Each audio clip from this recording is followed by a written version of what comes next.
So boys, we're back with episode 4. Today is just one of those days where you wake up just so grateful to be alive because, you know, it's sunny out.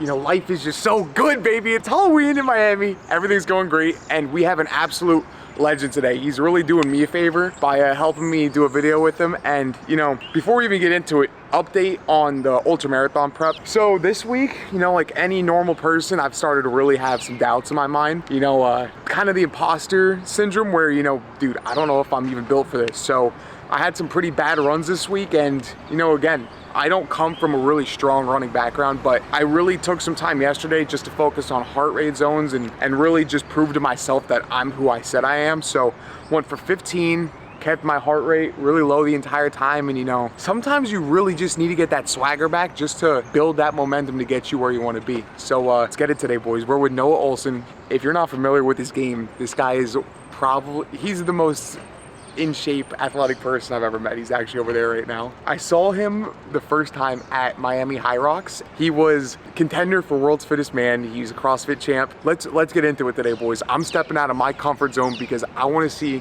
what I'm made of. This guy is literally a weapon. I'm gonna get my butt kicked today, but let's go. Love you, boys. Let's get it. Let's go. Dudes, what's up, man? Matching tank tops. Man, how you doing, brother? Good to meet you, brother. What's up? What's this guy's name? This is Max. Max? That's my dude, and that's his wife, Kobe. No way, he's got a girl? My buddy, Aaron, and Lucas. Is it harder? I mean, you come from such a CrossFit background anyway. Was it pretty easy transition getting into that? In a way, yes. Like, I was pretty familiar with all of the movements and like that level of discomfort, but yeah. Those athletes that are at the top of High Rocks are so much more aerobic than we are. They're just so fast as runners and can maintain that pace. So that's the biggest discrepancy, that we just can't keep up with their running pace. If I wanted to like make that transition fully into High Rocks, I would need to drop a lot of the lifting and skill stuff that we do in here and just spend a ton of time running. That's why, so I'm doing an ultra marathon prep, so I'm really excited to get into like the CrossFit lifting part of it again, because I'm stepping out of like I want to step into your world today. Yeah, see what you guys we're gonna do it. The end goal is we're gonna end in Vegas, so it's gonna be a little bit north in California and just go like straight over, I think. Very cool. Who's part of the crew? Who's the we? It's me. Do you know Gary Brecka? His son Cole Brecka's doing it with us. Okay. Brad Kraut, he's also big, and Kyle, who's the leader of Milk. So yeah, it's a lot. We have a really good squad right now. Are you guys splitting the 100, or everybody's doing 100? We're all just going.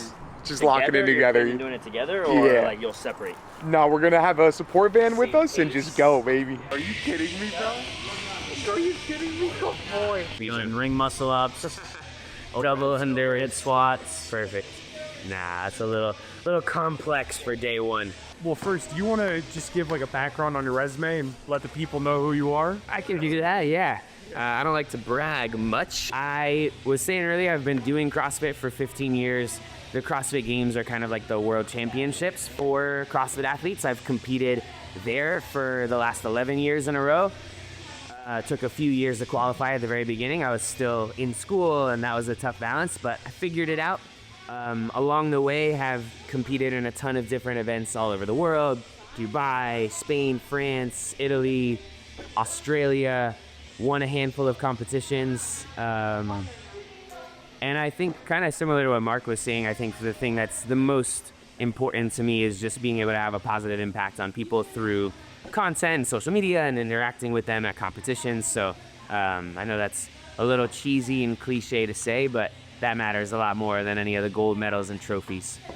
But happy to have you guys here at Peak. This is the gym that I've been doing this stuff at for 15 years.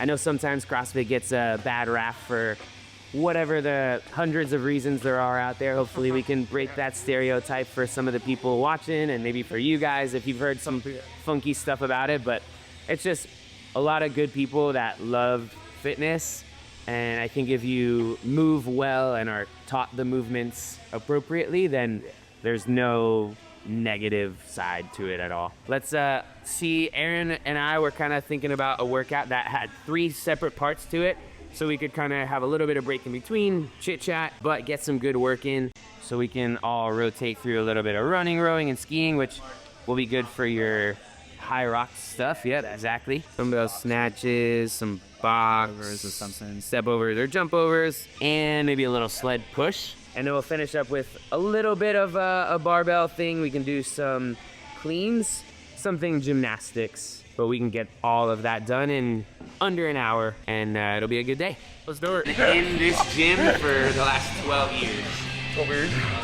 Is he like a part-time coach? Yep. You know, you've been doing this for like 15 years.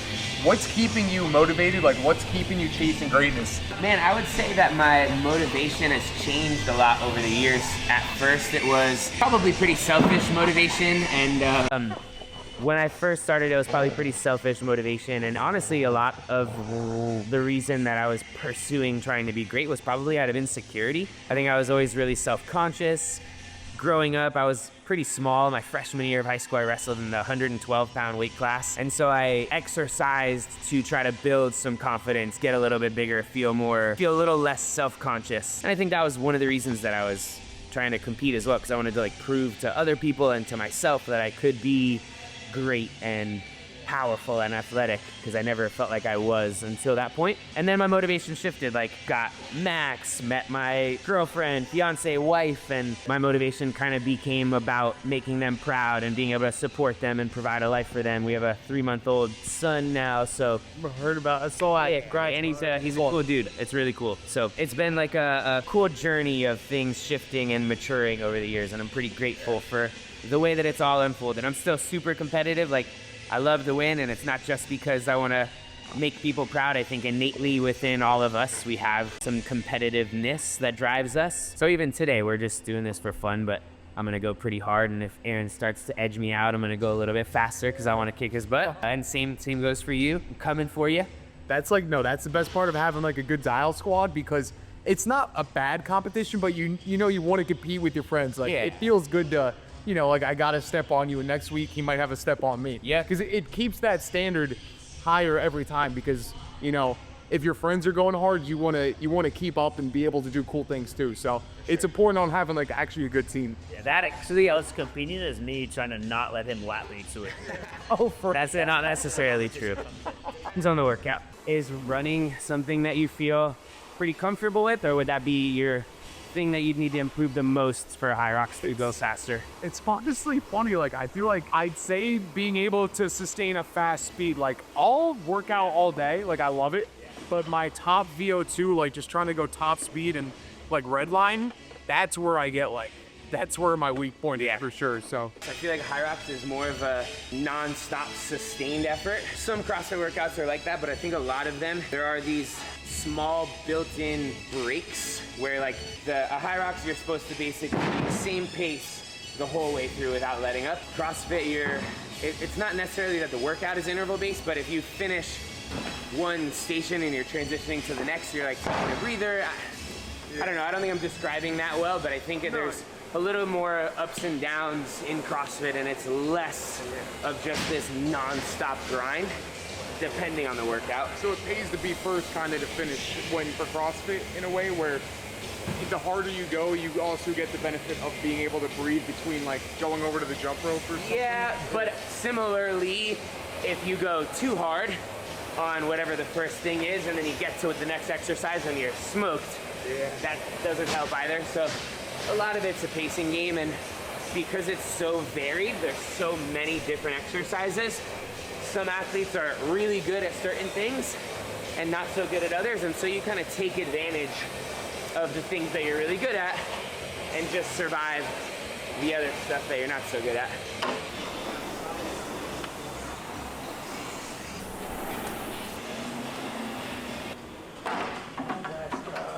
Ready to start off, bro. You guys Solid. only got beat by like 500 meters. Sorry.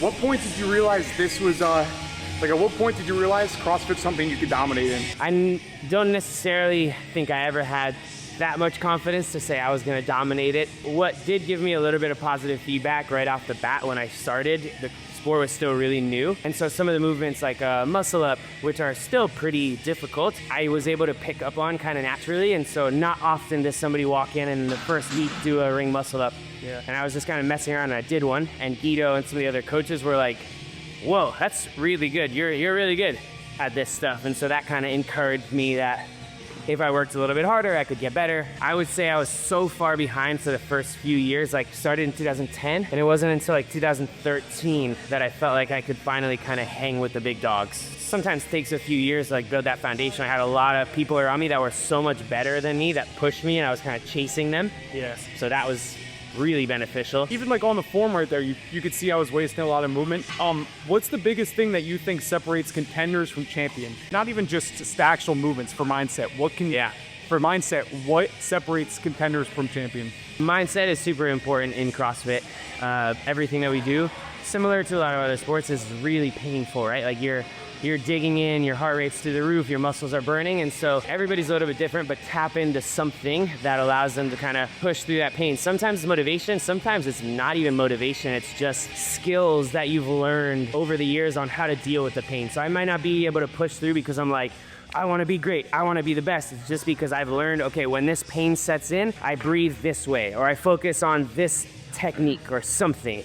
So it's just managing, dealing with that discomfort. I think that separates people that are pretty good from people that are great. See, that same thing where you said the discomfort is, once you break through that wall once, it's easier to break through it again, since you already have the mental kind of framework that you've proved to yourself you're the person who can push that hardship. So, you know, that's why it's not just about CrossFit. You can apply that to life, but you know, this is such a good like dojo for you to really tap into that same like mindset. Yeah. So I love it. I agree. I feel like people that come in here and just take a class every day, if you come in and accomplish that, you work out really hard for an hour, sometimes you can step out and feel like, I just did that, I can go do anything.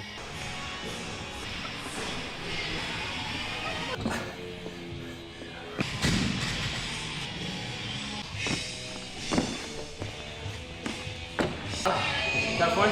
So if you had to compare early training from early Noah to Noah now, what's been the biggest separator of like getting to that next level where you're at now? I think that was a big thing at the beginning for me, is really dialing on all the technique. And everybody's body's a little bit different, so even if you are taught a movement a certain way, there are these little nuances to the movement that you can tweak to fit your body a little bit better. So figuring all those out for me was really important. And then I think we talked about it earlier, but pacing was big for me. When I was young and immature and just like a hothead who was excited to get out there and rip it, I would always come out super hot, be in the lead for the first half of the workout, and then fall off really hard. So it took me a while to mature and learn how to pace and not get anxious because someone is ahead of me at the beginning. It really only matters if you're ahead of them at the end. You know, it feels good. Like I take a lot of pride in being able to like run these long distances and stuff, but it feels so good just coming to a new place and just like, I could still get my ass kicked by anybody, or not anybody. You guys are obviously pros, but just being able to like have someone else in the session just really just like, there's a big gap between you guys and me. You guys, I always say, if you're the best person in the room, you're in the wrong room. one of the hardest parts that I've seen with athletes is being able to monetize and kind of be specific on who you want to actually like partner with in business. So from like your perspective as the athlete, what's some of the things you really look for in like in authenticity of the brand, or what do you really look for when you're saying, yeah, like, I'd love to work with you guys? That's a fun conversation for me. I really have enjoyed that side of being an athlete over the years, especially in our sport. Social media is a big component of it. We don't have major contracts from teams like some other leagues have. You're only making money as a CrossFit athlete if you're winning competitions and if you have sponsors. And most athletes, I would say, are probably making more money from their sponsors than they are competitions. And in order to have sponsors, you have to be competitively successful. That helps a lot, but also just market yourself well, build a brand, have an engaging social media account. I've enjoyed that over the years. To answer your question specifically, in a brand partner, ideally it's always a brand that you authentically actually like and use. Like if it's a product that you're already paying for and the brand is approaching you to work for them, that's a no-brainer. You're gonna save money on not having to buy the product anymore, and now you get paid to promote something that you like. I would say once in a blue moon over the 15 years that I've done this, I've been approached by a brand that was willing to pay me big money to promote a product that I wasn't familiar with and ended up not really liking, and that relationship fizzled out after a while, you know? The paycheck wasn't worth hosting something that felt inauthentic. I've done, this is only episode 4, but I've done like a Navy SEAL business owner of like a cold life side and then cold breaker. And it seems like everybody, the common theme is, you know, if you're not passionate about what's going into it, the money will never last. And how is it being a coach right now? Being able to like work with a lot of the athletes coming up, and how has that experience been? Yeah, I think it feeds me, like it's my passion, like, people ask me all the time, like, oh, why don't you jump into training full time and like give your all to like train and try to make it like a career? And yeah, there's a million reasons, but a big one is like that's not necessarily like my passion, like coaching athletes, coaching people to get better, teaching somebody a new technique that like revolutionizes their workout or changes their perspective, or they get a PR for the first time, or whether it's like a grandma that's 75 walking in the gym for the first time, or a professional athlete that came in the gym. I love working with all of them, and this space lets me do that. You had a background of being a strength and conditioning coach, so you've worked with a lot of like just the typical like athletes before. What advice would you give to someone that's an athlete trying to get into this whole CrossFit community and CrossFit world? A great question. I think they're already probably off to a good start because they've got that athletic background, but I would say that to probably roll with the punches because there's so much like technique and skill-based stuff you have to learn in CrossFit, and athletes are usually pretty good at everything they do. So they're used to like hopping on the field and being good at football, or they're good at basketball, and they're gonna come into a gym if they get into CrossFit, and they're gonna get their butt whooped, just like you said, by some people that they're gonna look at and be like, I look way fitter, I look way stronger than that person. Yeah, exactly. I could touch a rim, like they can't even jump, and they just whoop me in this workout, and it's a little bit of an ego check, but the benefits are pretty good. Like, you're gonna look really good aesthetically, you're gonna feel really fit, you're gonna be strong, you're gonna go do cool things, and you get to compete too. That's what drew me to it, was like as a athlete that wasn't like in a sport anymore, like I get to still compete against people and get that like competition side of like, oh, I want to beat you today, like we're going head to head. Even if you've got heavier or lighter weight than me, it's like, oh hell yeah, let's go.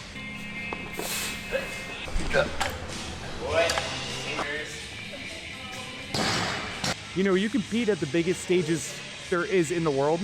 What are some of like the mental performance tips or some of the things that help you stay grounded during the race? And when you're in the arena, the man in the arena quote, what just helps you stay in the moment? It is crazy sometimes to literally be in an arena with thousands of people watching, cheering. I would say one of the bigger things for me when I first started that was overwhelming to me, and I put a lot of pressure on myself. A lot of expectations that nobody was putting on me, I was putting on myself. I was imagining other people thinking that they had these high expectations that didn't really exist. Removing the expectations and the pressure and trying to intentionally be grateful for the fact that I get to go and do that. Like, you could look at that two ways, right? Stepping out onto the floor with 1,000 people watching you, it can either be like, oh my God, that's scary and crazy, or you can be like, oh my God, that's so cool, how lucky am I? And so when I can step into that and just have a attitude of gratitude when I'm taking the floor, I think that helps me just get in my zone and not be as like high-strung and stressed out. Yeah. I think that's what separates a lot of the winners and losers. It's, if something's coming up, you either view it as something's happening to me, or this is a challenge I get to enjoy, It's an opportunity versus a challenge. Right. Once you really catch yourself and be aware of that framework, man, you're dangerous. You really are dangerous when you really start to enjoy doing hard things. It really is crazy. Amen, brother, you got it. Cool. Well, first off, thank you so much for My pleasure. running me through that today. I really appreciate it because, like you're established, someone who's trying to really just not only come up, but just collab with people. I really appreciate that. Yeah, so man. Also being able to pick your brain as your world champ. One, if you could go give your advice to your younger self, what would you say? Be comfortable being yourself. Talked a little bit about it earlier. I was pretty insecure when I was younger, and I would act a certain way that I thought people wanted me to be, act tough, act cool, and it was a front and it didn't feel good, and people could tell that it wasn't real. And once I finally let my guard down and was just myself and happy and silly and fun and friendly and kind, like those things didn't feel cool back when you were in high school, but it is who I am, and it feels more natural and it feels really good, and that just allowed me to live a happier, healthier life. I know that's not like a motivation thing, that's more of like just a lifestyle. I love that, because Yeah. that's something when people look back on, they wish they let themselves be happier, they wish they let themselves be authentically who they were, right? Yeah. So, what's, like when you're in the thick of it, like you're redlining, you're about to pass out, what's one quote or just piece of advice that's really stuck with you over your years? I don't know that I do have any of those, and maybe I do subconsciously, but I think when I'm grinding and suffering, we talked about it before, the perspective of the opportunity to create exciting moments for my people really motivates me when I'm at a competition. I know that if I cross the finish line first, my cheering section is gonna go nuts, and they're gonna have fun, and they're gonna have this really positive memory of that experience. And so that motivates me to try to create that. I know if I slow down and I miss out on that opportunity, they're still gonna be proud of me, but we get to all have this really fun experience and memorable moment if I crush it and hustle to the finish line. Yeah. Last question, and this one I really like because, you know, you are world champ. You've done so many amazing things. In this, not even just in the sport of CrossFit, what do you want your legacy to be? My mantra over the years has been happy but hungry, and it took me a while to get there, but to find that balance between working really hard but enjoying what you're doing, enjoying difficult pursuits. I think if I can inspire people to do that, to challenge themselves, but to be happy and enjoy it. Sometimes if you lean too far in either direction, you're not gonna get what you're looking for. If you only go into the gym and put your headphones in and grind in the corner, that's admirable, but you're gonna burn out, right? You're not really enjoying, you're probably not gonna be enjoying the process long term. It's gonna be lonely. If on the opposite side of things, you just walk in and have a ton of fun and goof off and don't take it seriously or work hard, you're not gonna see the progress that you want. But if you can find a way to balance both, to work super hard like we just did today, but in between have fun and joke around with your friends, then I think you're gonna have a lot of success and it's gonna be sustainable. Yeah. Did it ever register that you might be someone else's Guido? Like someone that, you know, you got the inspiration from Guido because you were, wow, I wanted to be that guy, and he helped really shape a lot that one in your life. Has it kind of registered that you're probably that guy for a lot of people now, you know? I don't know, I guess I haven't really thought that. Thank you for saying that. It would be an honor if that was true for someone. I definitely have friends like Annika, who we met in there today, is an athlete that moved here so that we could train together, and we both have grown and seen a lot of progress together as training partners, and so that is really cool and really special to me. And maybe as I kind of transition into the next chapter of my career in the space, maybe it is something along those lines. I don't know if it's necessarily a coach, but a mentor of sorts to younger athletes. I think that would be really special. Yeah. I think you dominate that because, cool, you know, man. You're the man. Seriously, thank you, brother. so I appreciate much for today. I wanted to give awesome. you some props on stepping into a world that you're unfamiliar with. That takes boldness and bravery, and you did it well, you did it humbly, and you crushed it. So keep it up. I appreciate that a ton, brother. Yeah, Thank man. you. Right That was a back at tough one. Yeah, we're gonna be back probably week 5. We're still gonna find out somebody. I still have to run 48 miles with Nick Carter. Ooh, so baby. We'll see something. But dude, you're the man. Thank you Right so back much. at you, brother. That was Appreciate great. you. Thank you, Mark. Thank you guys. Let's go.